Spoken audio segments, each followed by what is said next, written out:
या बातमीचे प्रायोजक आहेत सोलापूर का सोलरवाला, solar energy for your home and business, near KK readymade, 7 रस्ता, सोलापूर। सोलापूर शहरातील छत्रपती शिवाजी महाराजांचा जो अश्वारूढ पुतळा छत्रपती शिवाजी महाराज चौकामध्ये आहे, त्या पुतळ्याच्या सुशोभीकरणाकरता, त्या पुतळ्याच्या मजबूतीकरणाकरता आज सोलापूर महानगरपालिकेने बैठक बोलली होती। त्या बैठकीसाठी छत्रपती शिवाजी महाराज स्मारक समितीचे सर्व सभासद तसेच छत्रपती शिवाजी महाराज यांच्यावर प्रेम करणारे सर्व शहरातील ज्येष्ठ मंडळी यांच्या उपस्थितीत ही बैठक झाली। त्या बैठकीत उपायुक्त कारंजे साहेब व सिटी इंजिनियर हे सगळे उपस्थित होते।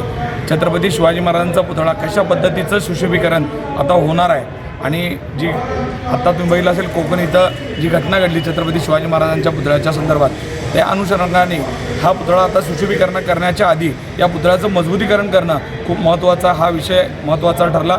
आणि त्याच्यामध्ये आता त्यांनी सांगितलं की टेक्निकल पद्धतीनं काही त्याच्यामध्ये तज्ज्ञांचं मार्गदर्शन घेऊन आपल्याला तो पुतळा परत एकदा रिस्ट्रक्चर करता येतं आहे का आणि त्याचं मजबूतीकरण वाढवता येतं आहे का ह्याच्यावर चर्चा झाली। छत्रपती शिवाजी महाराजांच्या पुतळ्यासाठी 75 लाख रुपयाचा निधी राज्य सरकारने दिलेला आहे, पण तो निधी कमी असल्यामुळं अजून त्याला वाढीवचा निधी आम्ही आदरणीय एकनाथजी शिंदेसाहेब असतील, देवेंद्रजी असतील, अजितदादा असतील यांच्याकडे मागणी करून वाढवून घेणार आहोत आणि लवकरात लवकर छत्रपती शिवाजी महाराजांच्या पुतळ्याचं सुशोभीकरण होणार।